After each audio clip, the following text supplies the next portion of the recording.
Falar assim, é bipolar, né? De meio que classificar algumas situações, algumas pessoas com bipolaridade, sem que seja de fato, né? E existe alguma causa estudada, é sabido de alguma causa para o transtorno afetivo bipolar, é isso? Ele é conhecido ou como transtorno afetivo bipolar, né? Quando a gente fala na depressão do transtorno bipolar, é aquela depressão clássica que a pessoa fica disfuncional? Ou ela pode ser aquela depressão que no dia a dia quem convive não percebe, mas ela tá ali passando por um momento de uma tristeza e, enfim, de uma angústia muito grande. O que é mais frequente, então, no quadro dos pacientes? A mania ou a depressão? Normalmente... Como que é normalmente a relação entre a pessoa com o transtorno bipolar e a família, os amigos, assim, a sociedade? Normalmente na fase mais... E aí, com essa educação, ela é capaz de... ela consegue ter o discernimento ali para perceber que está entrando numa crise. Existem outras doenças que podem ser associadas ou que acompanham o transtorno bipolar? Que possam até agravar? Tem alguma associação?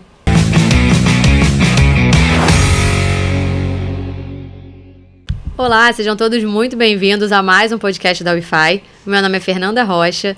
E o programa de hoje a gente está recebendo novamente a presença do psiquiatra Dr. Fernando Loyola. Bem-vindo, doutor, mais uma vez. Obrigado pela presença. Obrigado, Fernanda. Obrigado pelo convite. Espero que seja produtiva a nossa conversa. Com certeza será.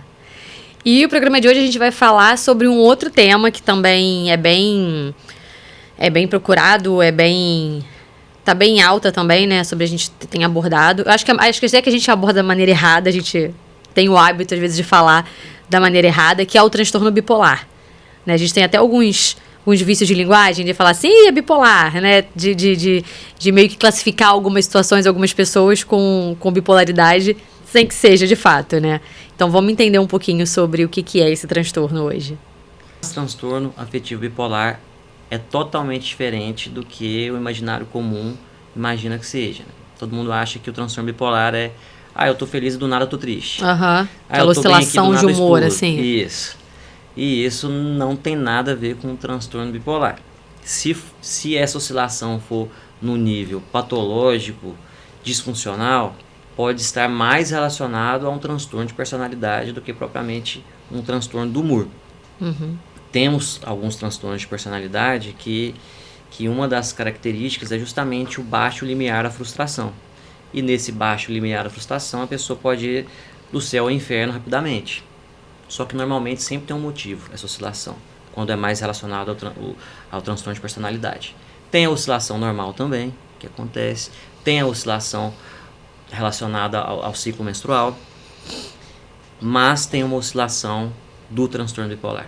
Ele é caracterizado por fases depressivas que se alternam com fases mais. Uma fase que é teoricamente o contrário da depressão. A gente chama de mania ou hipomania, quando é um pouco mais leve. Seria uma euforia? Das características dessa fase maníaca ou hipomania é a euforia. A mania, ela é mais fácil de diagnosticar. E o paciente que tem a fase da mania, a gente chama de transtorno bipolar tipo 1, mesmo que ele nunca tenha uma depressão. Então, se um paciente tiver tido uma mania clara, ou seja, ele ficou no mínimo por mais que 4 dias, normalmente por mais que uma semana, num estado de uma aceleração tanto mental quanto física, totalmente desproporcional ao funcionamento prévio. Então a pessoa funcionava de uma certa maneira e num certo período, mais do que 4 dias, de acordo com o critério diagnóstico, normalmente uma semana, essa pessoa funcionou num nível, ela ficou acelerada num nível extremamente desproporcional. E isso pode ser observado na fala. Então é muito comum que na mania, que esse quadro mais grave, a pessoa tem o que a gente chama de taquilalia. O que é a taquilalia? A pessoa chegar aqui e falar com não sei o que, tô falando assim, não, mas já vai emenda de um assunto na outro, e aí você percebe realmente que tem uma pressão de fala.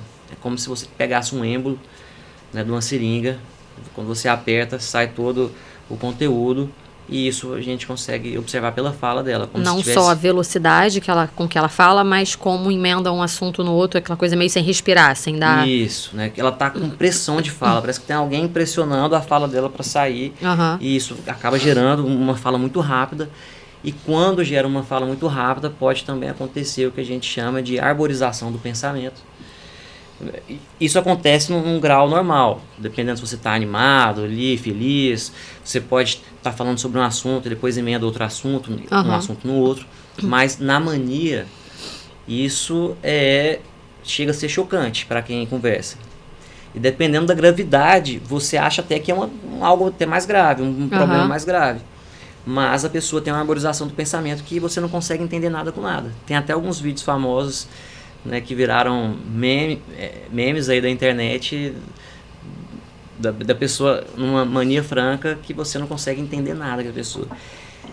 Nessa fase mais acelerada, a pessoa tem também uma labilidade afetiva, onde a pessoa, ela, por exemplo, para estar nessa fase melhor, mais ativa, ela pode estar muito feliz e muito bem, mas aí do nada ela começa a chorar, passa de um assunto para outro, aí do nada ela já anima de novo assim. Isso nessa fase mais maníaca especificamente. Tá. E é uma síndrome. Normalmente está associada com outros sintomas. Então é muito comum que essa pessoa nessa fase, essa pessoa tenha uma libido aumentada a um nível não normal. Então a pessoa com essa libido extremamente aumentada, ela pode até fazer besteira. Pode trair marido, trair esposa, pode fazer sexo desprotegida, transar com vários parceiros no mesmo dia, inclusive. E também é comum de ter o que a gente fala como não é insônia, seria uma baixa necessidade de sono. A pessoa pode inclusive não dormir nada e ela no outro dia está como se ela tivesse a melhor noite de sono dela, com muita energia, né, querendo fazer várias coisas e por aí vai. Pode acontecer também um delírio de grandeza, por exemplo. Aí vai depender muito do fundo que essa pessoa tem. Se essa pessoa tiver um fundo religioso, essa pessoa pode ter um delírio de grandeza religioso, achar que ela é o escolhido e ela é o novo Jesus Cristo que tem alguma missão na Terra.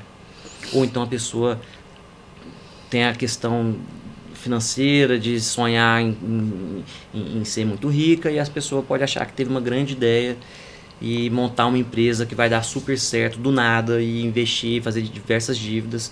Só que quando você vai avaliar, é uma fase do transtorno bipolar. E existe alguma causa estudada, é sabido de alguma causa para o transtorno afetivo bipolar, é isso? Ele é conhecido ou como transtorno afetivo bipolar, né, que aí a gente chama de TAB, ou transtorno bipolar do humor.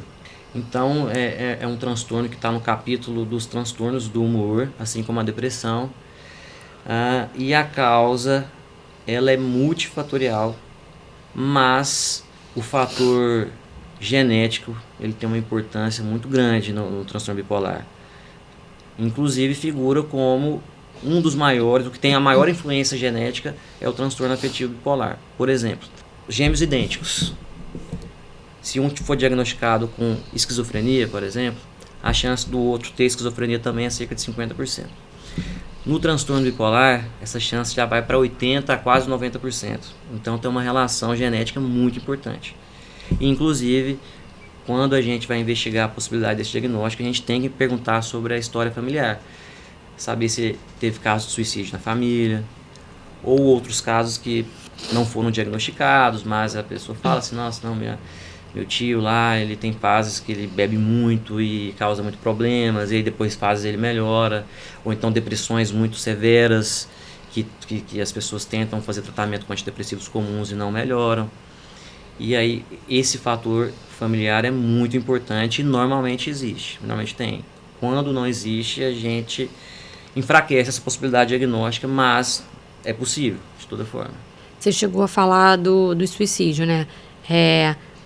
Tem relação, de repente, de alguns casos de suicídio, de estarem numa fase dessa, numa fase mais da depressão, do transtorno bipolar? É um dos transtornos que tem a maior relação com o suicídio. o transtorno bipolar na psiquiatria é o mais relacionado ao suicídio. E isso tem algumas explicações. Algumas teorias explicam isso.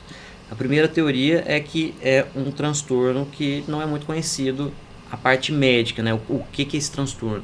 Muita gente imagina a questão leiga, que é a questão do tô bem, do nada tô mal, mas ninguém sabe que existe esse tipo de depressão, né? Depressão bipolar. Então passa batido. Então muita gente tem uma depressão clara e vai no profissional e o profissional tenta tratar ela como uma depressão comum, sendo que é uma depressão bipolar. E a grande questão do suicídio, uma das explicações, uma das teorias é que justamente é um transtorno que pode ter um diagnóstico um pouco mais delicado.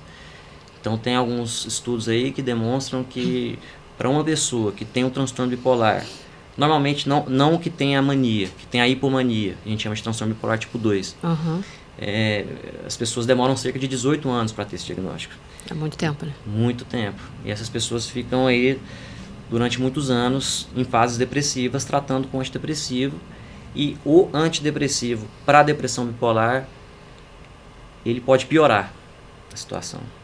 Então a pessoa está em depressão, ela está com pensamentos ruins, de menos-valia, de desesperança, pensando realmente que a vida pode não valer a pena, só que ela não tem energia. E aí um antidepressivo pode dar a energia que essa pessoa precisa. Então uma das teorias seria isso, né? Então o tratamento específico do transtorno bipolar para a depressão bipolar não é com antidepressivo. São outras classes medicamentosas. O antidepressivo, como você falou, pode piorar o quadro, de maneira geral. Pode não fazer efeito nenhum, pode não dar certo, não dar resultado nenhum, ou pode piorar, pode deixar essa pessoa agitada, pode causar uma virada maníaca, que a gente fala. O que é a virada maníaca? A pessoa está em depressão e ela vira para o outro estado. Ela fica extremamente agitada. Mais comumente a gente fala que é mais relacionado à fase mista. A pessoa está depressiva, só que com energia. E aí vira uma fase muito perigosa. Um código de ética aí, que inclusive os meios de comunicação, quando acontece um caso de suicídio, não se fala sobre, né? Tipo, a gente sabe que é comum que aconteça, tipo, no metrô, aqui no Rio de Janeiro, mas não se divulga, não se fala, né? Os jornais não falam, ninguém fala sobre, né? Que parece que para não incentivar que outras pessoas que estejam com essas ideias acabem indo pelo mesmo caminho, mas eu não sei se é exatamente isso, aí foi o que eu já ouvi falar. Bem resumido, é uma história muito interessante, que na verdade isso acontece porque teve um estudo há anos, né, que o escritor, acredito que é o alemão, que é o Goethe, e ele fez um livro que é As Tristezas do Jovem Werther. E esse livro fala de um jovem que ele teve uma decepção amorosa e ele acabou suicidando. Teve uma onda de suicídio depois desse livro. E aí quando você foi avaliar, todo mundo leu o livro. E aí se percebeu do cuidado de se noticiar o suicídio para que não se estimule o suicídio. Realmente isso é uma verdade. Então o suicídio ele é muito comum. Ele acontece a todo momento. Em alguns países a taxa de suicídio ela é muito maior do que a taxa de homicídio. E é algo que ele é pouco falado, até por esse certo controle, porque tem a maneira certa de se noticiar sobre isso, e acaba não se noticiando justamente para não estimular, por causa dessa história, mas as pessoas não têm noção quanto que é comum e que as pessoas precisam de cuidado.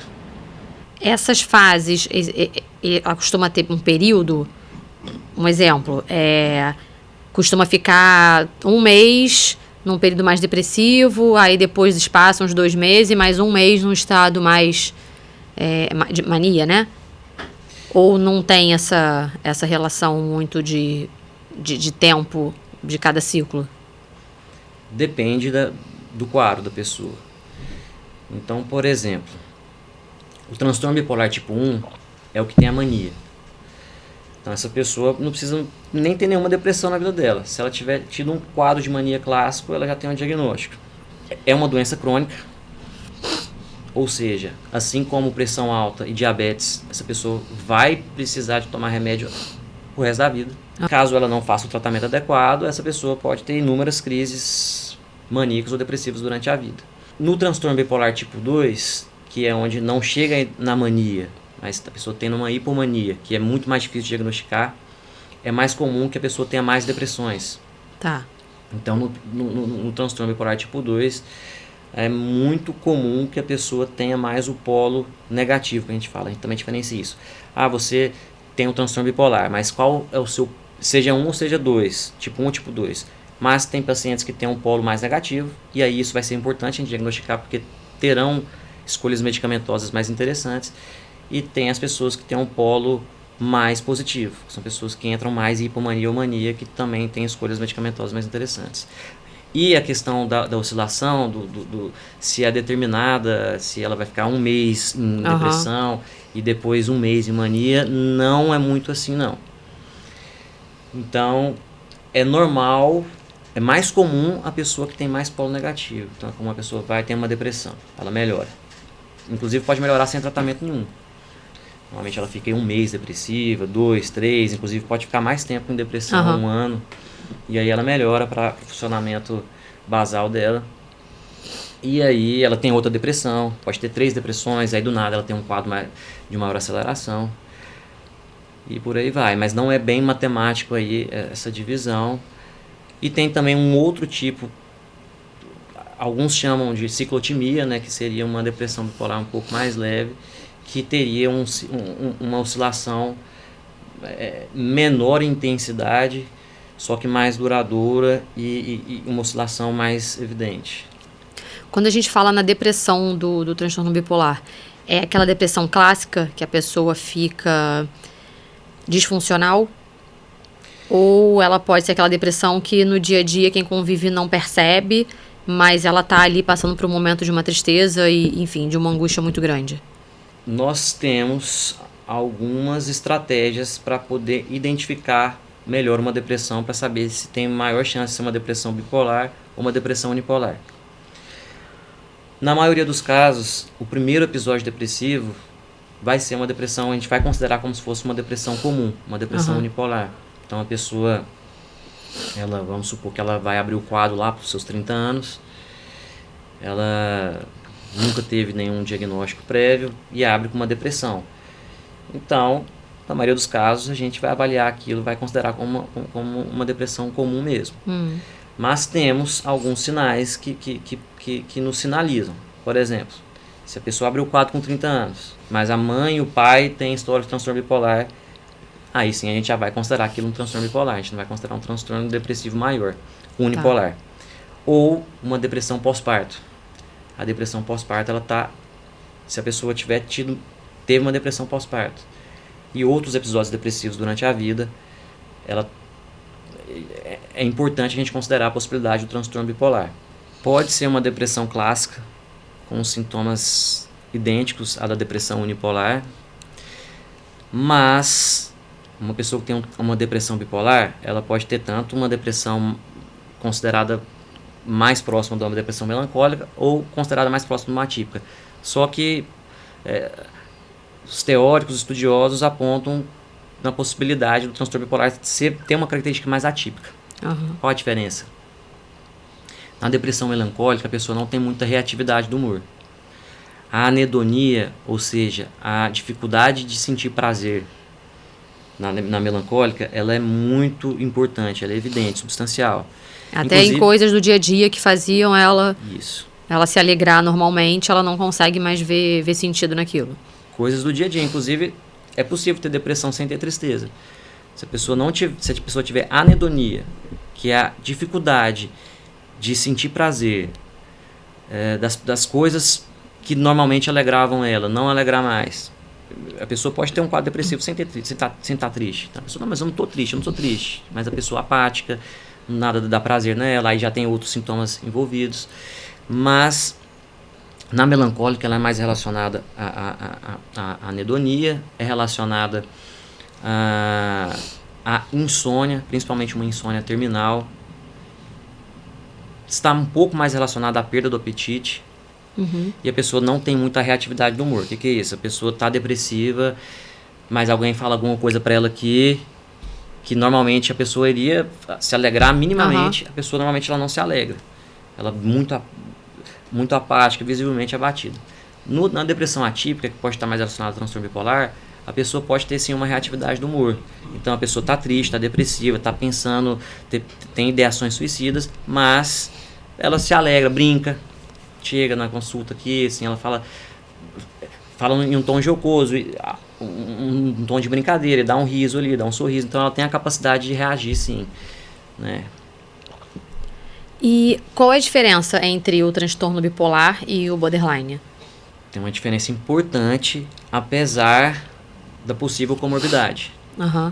Então, os transtornos da psiquiatria, de um modo geral, eles são transtornos em que a comorbidade é muito importante. Então, é muito comum de uma pessoa que tem um transtorno borderline, ela também tem um transtorno ansioso, momentâneo, trata e melhora, tem um transtorno depressivo, ou um transtorno borderline, um transtorno bipolar.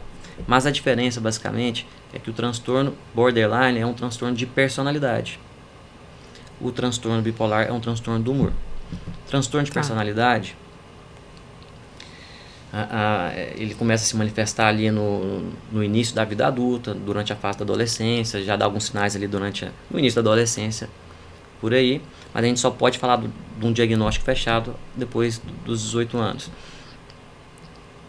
E o transtorno de personalidade é um funcionamento basal da pessoa. A pessoa funciona daquele jeito. Então, a pessoa, normalmente, o transtorno borderline, a pessoa tem muito prejuízo interpessoal, relações interpessoais muito conflituosas. Então, se algo saiu de um jeito que ela não gostaria que saísse, essa pessoa sai do 8 para o 80, normalmente com uma agressividade muito importante.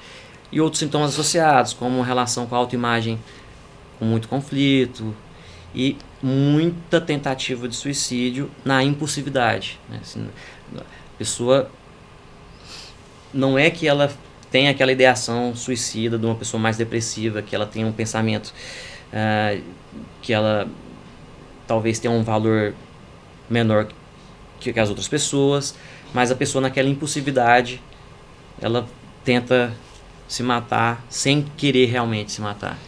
Mais movida mesmo pela impulsividade. Mesmo ali pela impulsividade, em alguns casos, não sempre, em querer machucar outra pessoa, né? Mas no transtorno bipolar, a pessoa tem um funcionamento e aí, dependendo da fase, ela muda totalmente. A pessoa pode ser calma, tranquila, trabalhar, ter um emprego, ser um bom funcionário, mas ela entra numa fase depressiva, onde ela muda totalmente. Ou ao contrário também, ela tem o basal dela, só que ela muda para a fase mais acelerada. Então, o transtorno afetivo bipolar, você só pode diagnosticar após os 18 anos, é isso? O transtorno borderline. O borderline é que só a partir dos 18. Isso, porque uma outra maneira de explicar o transtornos de personalidade de modo geral, principalmente o transtorno borderline, é uma adolescência mantida durante a fase adulta. Então, a pessoa ela tem 30, 40 anos, mas ela funciona como se fosse um adolescente. Antigamente a gente falava de síndrome de Peter Pan, aquela pessoa que não cresce, que continua... Sim, mais ou menos, mas a pessoa muito imatura em relação a tudo na vida, acaba terceirizando muito as coisas da sua vida, então a culpa é sempre dos outros. Então acaba que o transtorno borderline a pessoa sofre muito, né? Ela tem muita flor da pele, e as outras pessoas que convivem com ela também têm um sofrimento muito, muito grande e merece também terapia, estar acompanhando. A pessoa precisa entender. No transtorno bipolar, existe o transtorno bipolar da infância, um pouco mais raro, mas pode sim existir. É mais comum que tenha o transtorno bipolar da fase adulta e temos picos principais também. Temos o primeiro pico ali por volta dos 30 anos, 30, 35 anos, e tem um pico numa idade um pouco mais velha, dos 60 anos. Normalmente são as duas idades que vem a fase mais crítica, seria isso? Que o quadro abre. Tá. Quando o quadro costuma abrir, né? E aí, depois que abre o quadro, se mantém. Se não tratar, a pessoa pode ter vários episódios depressivos ou vários episódios maníacos ou hipomaníacos durante a vida. E a família? Como é que fica a família da pessoa com o transtorno bipolar? É importante o tratamento da família também? Terapia é para todo mundo. Terapia eu indico para todo mundo. Terapia para todos. um tratamento que é muito importante para todo paciente precisa desse tratamento, seja para qual doença ou transtorno for, é a psicoeducação. A gente precisa explicar o que é aquilo, o que está acontecendo com ele. E essa psicoeducação precisa acontecer com a família também, para ela poder entender o que é aquilo. A família também tem muitas dúvidas, muitas queixas. E não sabe lidar também, isso, às vezes, né? Isso. Tem muitos medos, muitos receios. E ela precisa aprender como que é o funcionamento, inclusive até para poder marcar uma consulta de retorno, porque olha, pode estar abrindo um quadro novamente, precisamos ir no médico novamente para poder reavaliar o tratamento. Porque mesmo com o tratamento melhora muito o estabilizador de humor. Assim, ele pode inclusive evitar possíveis crises no futuro. A pessoa pode começar o tratamento, nunca mais ter uma depressão, nunca mais ter um episódio maníaco ou hipomaníaco na vida, mas não evita. Pode ser que tenha. A grande questão é, se a pessoa teve várias crises durante a vida, o tratamento pode ser um pouco mais difícil. Agora, se a pessoa já tem um tratamento desde o início, ela tem menos chance de ter novas crises durante a vida. E aí, com essa educação, ela é capaz de perceber, de repente, mesmo que a família, enfim, não seja muito presente, a pessoa, de repente, mora sozinha, ela consegue ter o discernimento ali para perceber que está entrando numa crise, que está acontecendo de novo, para buscar ajuda, ou ela não perde um pouco essa capacidade e se afunda ali naquelas sensações, naqueles sentimentos e não consegue ter a noção do que está acontecendo? Todo mundo tem uma certa oscilação do humor, o que é normal. Tem dias que a gente acorda um pouco mais triste, tem dias que a gente acorda mais animado, tem dias que é normal. Tem dias que a gente não quer sair da cama, isso é normal. Todo mundo é dessa forma. Então, pode ser um pouco difícil distinguir uma oscilação normal de uma oscilação patológica. E um dos sinais e sintomas que podem ser afetados no transtorno bipolar é justamente o insight, que é a pessoa ter a noção que ela não está bem. Na fase mais normal, o insight normalmente é prejudicado principalmente quando a pessoa está pro mais. Para depressão, a pessoa costuma ter mais insight. A gente tem dica. Normalmente a gente fala para o paciente, um dos primeiros sinais é no sono, tanto para depressão quanto para mania e hipomania. O sono começa a dar uma alterada e aí a gente já fala, opa, vamos marcar uma consulta para a gente poder reavaliar, senão pode ser um pródromo, um sinal de uma nova crise. Mas é muito importante a família entender o processo, porque um dos desafios no tratamento de quem tem um transtorno bipolar é justamente a adesão ao tratamento. Então, por exemplo, a pessoa entrou numa fase depressiva, começa o tratamento, ela melhora, fica bem durante um tempo, e ela tem negação em relação ao diagnóstico, para de tomar a medicação. E aí ela começa a ter a oscilação do humor. Né? E aí é muito importante a família estar consciente para poder identificar se ela está tomando a medicação ou não. Essa alteração no sono seria o sono dentro do padrão daquela pessoa? Ou seria alguma alteração clássica que acontece com a maioria das pessoas?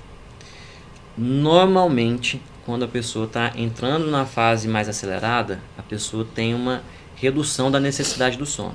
A pessoa começa a dormir menos e a pessoa não fica cansada por isso. Tá. Por exemplo, quem tem a insônia comum, muito relacionada à ansiedade e à depressão comum, a pessoa tem dificuldade para dormir à noite. Tem diversos tipos de insônia, né? As principais são a insônia inicial, que é a dificuldade de iniciar o sono, e a insônia de manutenção, que é a dificuldade de manter no sono. Mas isso tem repercussão no outro dia. A pessoa você fica cansada. Isso. Já no transtorno bipolar, na fase mais, a pessoa fica inclusive com mais energia ainda. Na depressão, é comum que a pessoa fique com muito sono. Então a pessoa fala assim, que ela conseguiria dormir 2 dias seguidos. Então começa a dar uma alteração nesse sentido assim, a pessoa começa a dormir demais e ficar sem energia durante o dia inteiro, ou então a pessoa passa a dormir menos. Existe a relação do transtorno bipolar com a paranoia? Ainda tem muito diagnóstico errado, hoje em dia. A gente percebe muito diagnóstico errado. E muita gente acaba falando que um familiar no passado teve esquizofrenia, sendo que na verdade foi um transtorno bipolar. Claro que no nível mais grave, dependendo da situação. Tanto na fase depressiva quanto na fase de mais energia, a pessoa pode ter delírios. Delírios é a pessoa ter uma crença inabalável. Não adianta você colocar provas para ela que aquilo não existe, não é da cabeça dela. Se ela minimamente questionar que na verdade ela poderia estar viajando, que aquilo não tem nada a ver, não é um delírio. Pode ser algo deliróide ali. Mas um delírio, ela acredita fielmente que aquilo é uma verdade. E um dos delírios muito comuns é o delírio de perseguição ou paranoico. E a pessoa acha que ela está sendo perseguida, que tem gente atrás dela, que tem câmeras na casa dela. Claro que isso é muito mais comum na esquizofrenia, mas pode acontecer no transtorno bipolar. E antigamente, né, não tinha os tratamentos que nós temos de hoje em dia. Então muita gente que tinha transtorno bipolar muito grave, era diagnosticado como esquizofrenia, colocava tudo na gavetinha da esquizofrenia. E aí, no passado não tinha tratamento muito específico, então nessas crises a expectativa de vida diminuía muito, então as pessoas poderiam até morrer antes. Mas pode ter. O que é mais frequente, então, no quadro dos pacientes? A mania ou a depressão? Normalmente depressão, mas isso varia de paciente para paciente. Tem um paciente que ele tem um polo mais positivo, tem mais hipomania ou mania, só que é mais comum o polo negativo. Tá. O bipolar, ele tem a tendência, né? É ter ali uma vida inteira de altos e baixos, ou ele pode ter períodos ali de uma, vamos dizer, normalidade, em que essas fases não acontecem e que ele consegue viver ali de maneira mais tranquila. Gente, não postergue a ida no psiquiatra. Muita gente tem medo de ir no psiquiatra, fala assim, mas eu não sou maluco. E aí tem medo de chegar no psiquiatra e dar um diagnóstico que ele não gostaria que tivesse. Por exemplo, um transtorno bipolar. Transtorno bipolar, fazendo o tratamento correto, certinho, essa pessoa é normal. Pessoa bem-sucedida, empresário, artista, né? Inclusive, tem estudos que relacionam o transtorno bipolar à inteligência, à criatividade, principalmente. Por exemplo, temos grandes nomes. O Van Gogh, ele é considerado como um caso clássico do transtorno bipolar. E aí, nas crises do transtorno bipolar, ele cortou a própria orelha e aí acabou tendo um final trágico. Mas com o tratamento correto, essa pessoa tem uma excelente vida. Que ainda tem, acho que ainda o psiquiatra ainda sofre preconceito, né? As pessoas ficam meio tipo, não, por que eu vou pro psiquiatra? Não preciso de psiquiatra, né? Acho que mesmo quando há um encaminhamento até de outro profissional da área da saúde, que seja para uma medicação, para uma melhora, que seja uma coisa até mais leve, né? Que não seja um transtorno que tenha tanto peso, digamos assim, ainda tem preconceito, né? O pessoal ainda chega lá meio cabreiro, assim, no consultório. Tipo, não sei porque eu tô aqui. Me mandaram aqui, mas eu não sei porque que me encaminharam. Dessa forma mesmo. Normalmente até eles vão primeiro no neurologista, eles têm medo ali da função psiquiatra. E aí, até chegar no psiquiatra, ele pode ter postergado muito. E isso pode ter prejudicado muito essa pessoa na vida dela, né? Ela pode ter postergado um tratamento que iria dar muita qualidade de vida para ela. Na maioria das vezes, a pessoa não tem nada, ela vai no psiquiatra e a gente tenta transformar a consulta de uma forma muito leve para a pessoa poder relaxar e entender que a consulta psiquiátrica é uma coisa... É uma consulta, inclusive, muito interessante, que eu indico até para todo mundo. Mas tem muito preconceito da pessoa com ela mesma, tem preconceito de outras pessoas que não conhecem muito. Por exemplo, saiu a notícia lá que o cantor... Que o Wesley Safadão e aquele do sertanejo lá, o Zé Neto Cristiano, tinha pausado a carreira para poder tratar. E aí você vai ver os comentários, são comentários assim, que você fica chocado. Preconceituosos, assim, né? Muita gente fala assim, vai ter uma muleta, remédio é muleta. Tratamento é atividade física e alimentação. Sim, a atividade física e a alimentação melhora muito, mas uma pessoa em depressão, a pessoa não pode ter energia, não consegue ter energia para fazer uma atividade física. Inclusive, a gente tem estudos em relação a isso. Todo mundo sabe que a atividade física melhora muito, mas várias vezes a pessoa precisa de um tratamento para ela ter energia suficiente para ela começar a fazer atividade física. Muita gente fala assim, eu troquei a medicação pela atividade física e o alimento. Mas a pessoa deixa de falar que talvez a medicação, num certo momento, foi muito importante para ela chegar nesse momento, dela ficar sem medicação para poder fazer as outras coisas. Então é muito estigmatizado, isso prejudica muito todo mundo. E lembrar que nada é uma fórmula de bolo ali, né? Quando a gente fala da saúde, né? Ninguém é igual a ninguém. Então, difícil você dizer o que funcionou para um, não necessariamente vai funcionar para o outro, né? Com certeza. E acho que a questão da medicação ainda tem esse peso, né? De falar, eu só tomo remédio, coisa de maluco.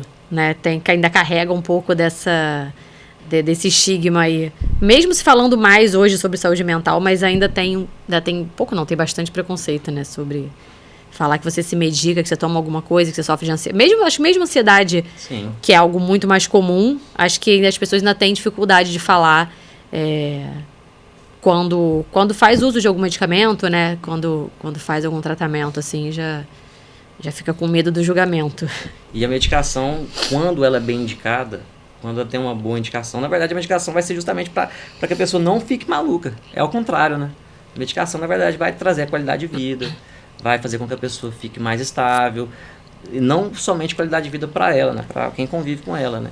Mas claro que a gente tem que ter um certo cuidado de falar isso, porque muita gente associa o psiquiatra à medicação. E na verdade não, é só quando precisa. Alguns casos a medicação vai ter uma importância um pouco maior, como é o transtorno bipolar. Outros casos, se tiver necessidade de uma medicação, vai ser um tratamento temporário, como um transtorno ansioso mais intenso. Mas a medicação, a depender da situação ali, vai ser muito importante. Existem outras doenças que podem ser associadas ou que acompanham o transtorno bipolar? Que possam até agravar? Tem alguma associação? É muito comum do transtorno bipolar estar associado à ansiedade. A ansiedade pode ser, inclusive, muito mais danosa do que a gente imagina. Então, dos transtornos da psiquiatria, é o transtorno que tem maior comorbidade em relação aos outros transtornos. E um dos transtornos que a ansiedade tem de comorbidade é o transtorno bipolar. Só que o tratamento é um pouco diferente, inclusive. O tratamento, a pessoa vai se sentir menos ansiosa com o tratamento específico para o transtorno bipolar.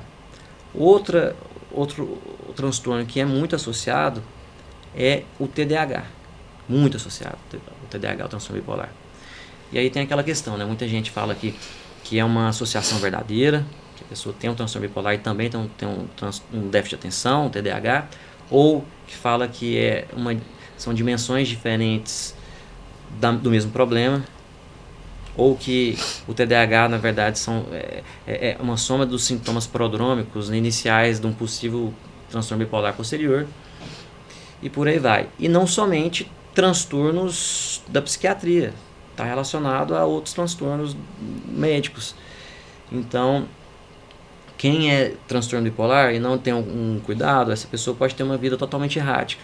Essa pessoa pode se expor a riscos muito maiores, como risco de doenças sexualmente transmissíveis,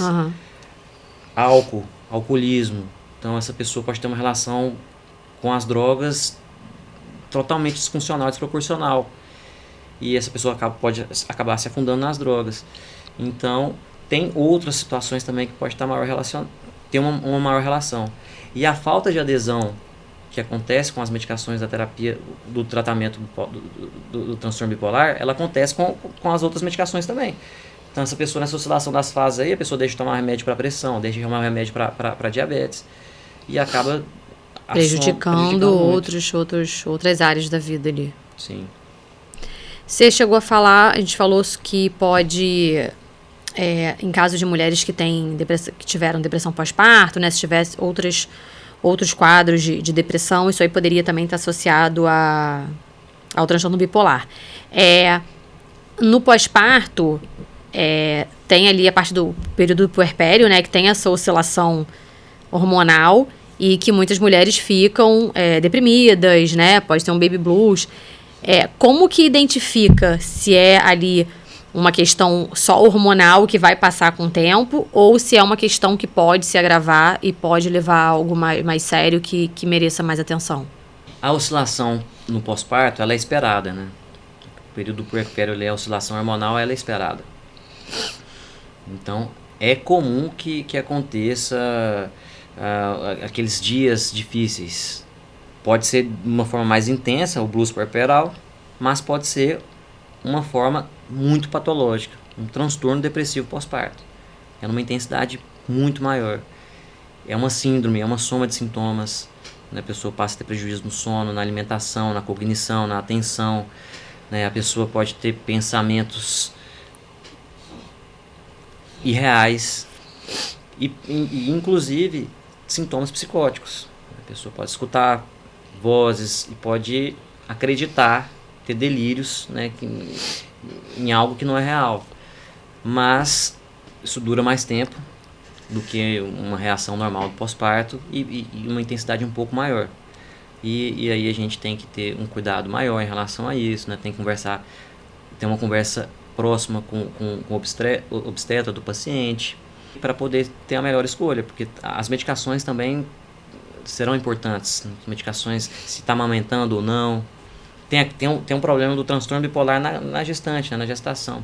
Mas enfim, a depressão pós-parto, ela não é igual ao transtorno bipolar, mas tem uma certa relação que a gente tem que ficar de olho, observando. Se teve a história de depressão pós-parto, ainda mais com sintoma psicótico, a gente tem que considerar a possibilidade de transtorno bipolar. Pode ser que não seja, mas pode ser que seja. E é importante a gente ficar de olho. E quais seriam os sintomas que a família deveria ficar alerta, por exemplo, né? Quem está ali em volta dessa puérpera, enfim, nos cuidados com o bebê, que sinais ali pode acender uma luz ali de que, de repente, é melhor direcionar essa mãe para um atendimento, né? Para uma consulta? A questão do autocuidado, né? A questão do autocuidado pode ser um dos primeiros sinais.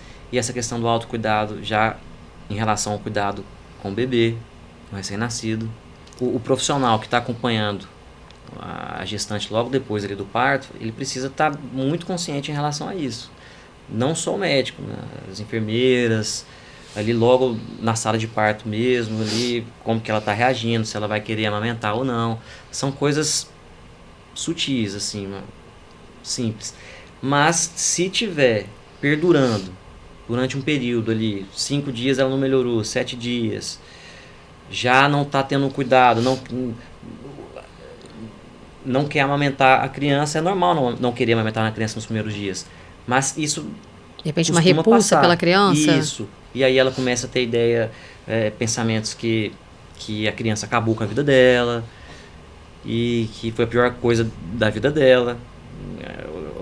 Mudou totalmente ela. Tem a questão corporal também, que é natural a mulher ter aquele período que ela fique se olhando no espelho, né? Não se reconhece ali.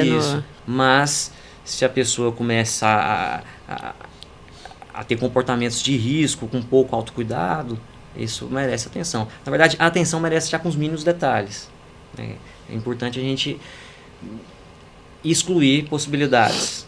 Então, desde as coisas mais simples, elas precisam ser avaliadas. E como que é o tratamento para o transtorno bipolar? É um tratamento um pouco diferente em relação aos outros problemas. Então, é uma doença crônica, um transtorno crônico. Então, assim como a medicação para pressão alta, para diabetes, essa pessoa vai precisar utilizar um estabilizador de humor. Qual que é a função do estabilizador de humor? É evitar que essa pessoa entre em fases depressivas ou fases maníacas e hipomaníacas. O principal estabilizador de humor que nós temos é o lítio. E outros também muito utilizados, como o divalproato, né, que é um anticonvulsivante. E aí vai depender muito de qual polo que essa pessoa tem mais, se é um polo mais positivo ou negativo. Mas o tratamento base medicamentoso é com estabilizador de humor. Depois que essa pessoa está estabilizada, aí a gente tem que associar outros tratamentos em conjunto. A terapia cognitivo-comportamental, inclusive para ajudar essa pessoa a ter uma boa adesão ao tratamento. A atividade física é muito importante.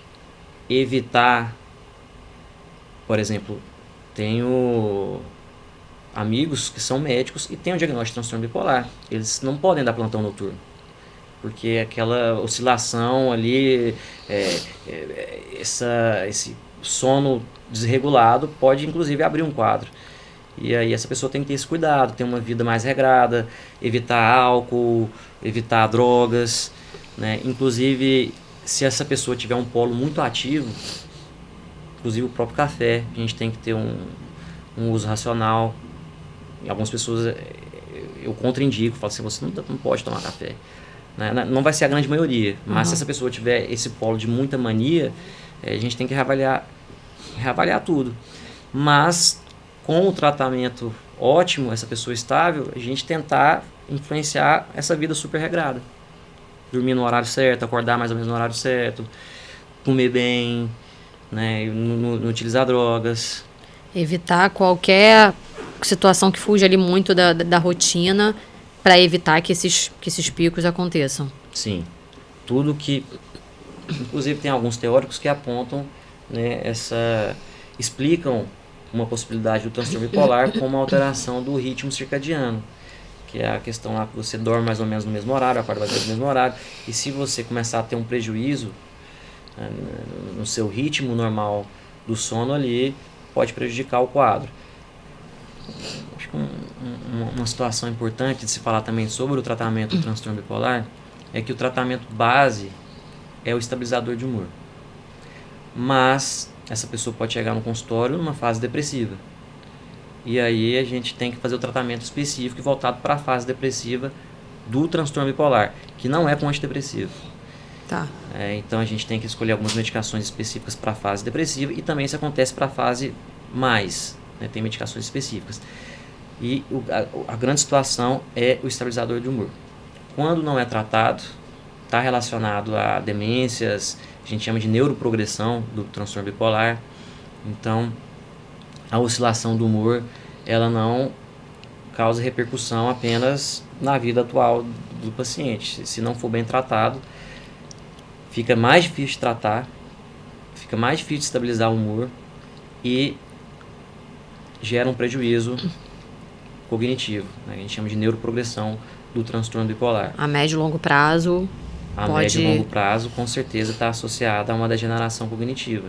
Então, não é que seja, por exemplo, uma demência que essa pessoa teve. A gente fala, inclusive, a gente considera na possibilidade da neuroprogressão do transtorno bipolar, que ele entrou teve tanta essa oscilação de fases depressivas e maníacas, que é como de uma maneira assim, leiga e chula, se estivesse queimando uma parte do cérebro dela, e isso por conta desses picos.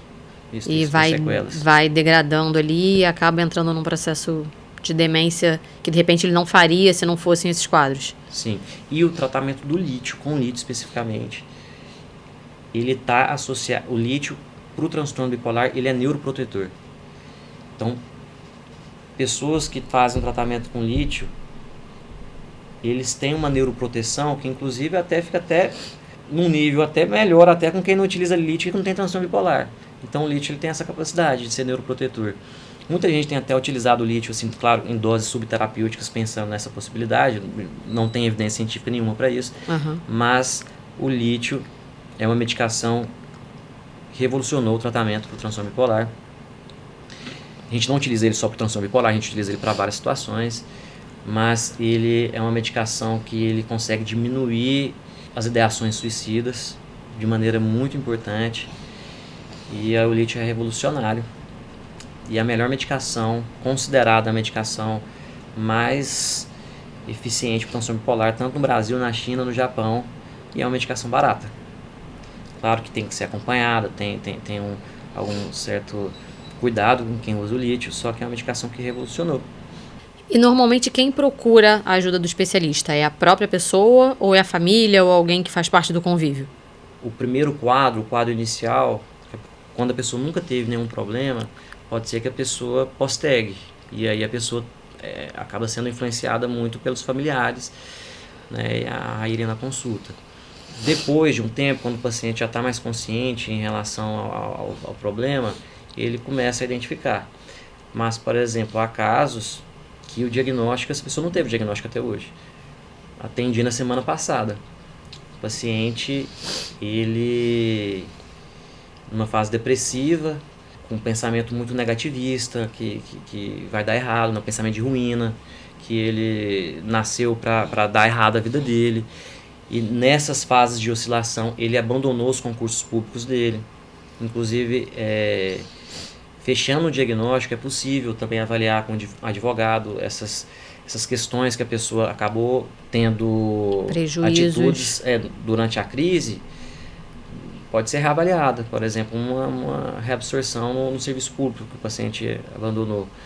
Mas assim, é muito comum das pessoas com 50, 60 anos, com vários episódios depressivos na vida e episódios maníacos e hipomaníacos e sem diagnóstico. É um diagnóstico fácil de se chegar? Um pouco difícil, um diagnóstico mais difícil. E quando é clássico, né? Aquele muito grave é mais fácil. Agora, por exemplo, a hipomania. A hipomania é muito difícil de ser diagnosticada. ela passa batida. Então a pessoa pode ser muito difícil da pessoa identificar o quadro hipomaníaco, que a pessoa estava com mais energia além do comum ali, que a pessoa dormiu um pouco menos, que a pessoa gastou e teve uma libido aumentada. Só que assim, a pessoa não é tão grave igual a mania, que realmente... Inclusive na mania, é válido se pensar numa até uma internação para proteger a imagem social da pessoa. Porque a pessoa pode sair pelada na rua. E aí, para proteger a imagem social da pessoa, é de se pensar uma possível internação. Na hipomania não. Na hipomania não tem internação, nada disso. E pode passar batido. Então pode ser um diagnóstico muito difícil de fazer, de ser feito. E essa pessoa pode ter tido tratamentos inadequados durante toda a vida. De repente é preciso alguns encontros, algumas sessões para você conseguir chegar nesse diagnóstico. Com certeza, precisa avaliar história de vida total, história familiar, e aí as consultas elas acabam focando se a pessoa teve um quadro hipomaníaco, a gente tenta investigar isso durante a vida. Depois foca se a pessoa, como que foi os episódios depressivos dessa pessoa. E é um diagnóstico difícil mesmo. E tenta investigar os tratamentos que essa pessoa fez no passado, se deu certo ou não deu certo, qual que é a reação que ela teve, até indo por eliminação. Isso. Por exemplo, é comum a pessoa ter uma fase depressiva. Ela vai no médico, o médico passa, por exemplo, uma venlafaxina para ela, um antidepressivo mais ativador, uma amitriptilina. Aí é comum que a pessoa faça, nossa, melhorei de uma hora para outra, mas eu fiquei bem demais. E aí eu comecei a fazer tudo que eu queria fazer, só que depois eu piorei de novo. E aí você fala assim, eita, será que não foi uma virada que ele teve? Porque normalmente não é assim que funciona. A pessoa começa um tratamento com antidepressivo, a gente espera que ela melhore muito, mas não que ela vire. Tá depressiva, há 5 dias deitada, sem energia para escovar o dente, para tomar banho, e aí depois de 5 dias da medicação, a pessoa já está querendo fazer inglês, espanhol, tocar violão e montar uma empresa. Aí a gente desconfia. Já acende um alerta ali de que pode estar errado. Qual a incidência do transtorno bipolar na população? Tem mais ou menos esse dado assim? Eu não sei se eu vou te dar esse dado corretamente. Mas acredito eu que seja algo em torno ali de 3 a 6%. Acredito que seja por aí.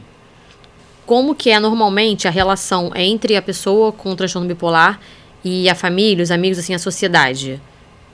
Quais são as questões, assim, os problemas, as dificuldades mais comuns de acontecer no meio social? Normalmente na fase mais, a pessoa está hipomaníaca, na maníaca, a pessoa pode ter muitas condutas inadequadas. A pessoa pode fazer coisas que ela se envergonhe totalmente, ela e os familiares dela. Mas é muito comum da pessoa fazer muita dívida, assim, que a pessoa não é acostumada a fazer dívida. Aí do nada a pessoa faz uma dívida assim gigantesca, começa a comprar coisas de maneiras compulsivas. Só que a grande questão é que a gente tem que sempre avaliar o episódio. Tem pessoas que têm a compulsão por compras, que as pessoas já se endividam, é o padrão dela se endividar, que é diferente da pessoa que ela é tranquila ali em relação à parte financeira, e do nada, normalmente. Isso, do nada ela faz uma dívida muito grande. Chega a ser muito grande mesmo, coisas assim, pode bater 500 mil reais, 600 mil reais, a pessoa pode pegar e gastar toda a reserva que ela fez durante toda a vida, acreditando que ela vai num site de aposta e vai dar certo. A pessoa pode abandonar o emprego, a pessoa pode xingar, brigar com todo mundo. Quando é mais grave, arriscado a sua própria vida, né? A questão do suicídio. Você falou do café, né? Que em algumas situações você nem indica que a pessoa faça uso do café. Tem algum outro alimento que seja sabido que possa prejudicar, que possa acabar ajudando aí a ser gatilho para uma crise? Os estudos nessa área dos alimentos, eles têm evoluído recentemente. A gente sabe da possível relação alimentar com a saúde mental. Então, os estudos nessa área estão caminhando ainda. Mas, sendo mais assertivo em relação à sua pergunta, tudo que é estimulante, tudo que pode estimular a pessoa, mate, chá preto, tudo que pode... Chocolate... Chocolate talvez um nível um pouco reduzido, mas sim. Então tudo que pode estimular essa pessoa a gente tem que reavaliar. Mas assim, é uma área que está evoluindo muito e com certeza deve ter muita relação aí a se descobrir aí. E você falou que não é comum, mas é possível diagnosticar o transtorno ainda na infância. Sim. Na criança, quais seriam os sintomas? Quais seriam os sintomas, né? Enfim, quais seriam as características aí para diagnosticar? É igual ao do adulto? Na infância, o diagnóstico ele é muito mais difícil. No adulto já é difícil. Na infância, ele é muito mais difícil. Tem os transtornos mais prevalentes, que normalmente são considerados de início. E para se chegar no diagnóstico do transtorno bipolar da infância, normalmente tem uma história familiar associada que faz já a pensar nesse diagnóstico, mas a grande sacada do transtorno bipolar, seja na infância ou no adulto, é justamente a oscilação do quadro. A pessoa não é daquele jeito, mas momentaneamente ela funciona daquele jeito. E é evidente o quão ela muda naquele momento, em diversos aspectos da vida. Então é mais ou menos por aí. Então essa oscilação acontece tanto na infância quanto no adulto, só que com as características da infância ali, infantis. Então, por exemplo, a questão da sexualidade ali com 12, 13 anos pode ficar num nível absurdo que sai fora do já esperado nessa fase. Dentro de uma adolescência, de uma pré-adolescência, seria algo muito além do que se espera de comportamento. Sim, e aí faz coisas inadequadas, está com a libido muito aumentada, chega na escola, faz coisas muito inadequadas, e a pessoa não é daquele jeito, mas é claro que em algum momento ela tem funcionado daquela forma, e depois ela ficou bem, depois de um tempo ela funcionou de novo daquela forma. Então isso que nos dá alguma ideia. Obrigada, doutor, mais uma vez pela presença aqui. Mais uma conversa esclarecedora. Pelo menos para mim aqui, várias coisas novas fui descobrindo aqui hoje durante a nossa conversa. E a gente volta a conversar sobre outros assuntos. Combinado. Muito obrigado, Fernanda, pelo convite. Não sei se eu esclareci ou compliquei mais algumas situações, mas conte comigo e obrigado aí pelo convite. Obrigada mesmo. Se você gostou do vídeo, não esqueça de se inscrever no canal, ativar as notificações, deixar o seu like. Nós vamos deixar também na descrição do vídeo a rede social do Dr. Fernando, para você poder acompanhar de perto o trabalho dele. E qualquer dúvida que tenha, pode deixar nos comentários que a gente vai esclarecer todo mundo. Muito obrigada pela companhia e até a próxima. Tchau, tchau.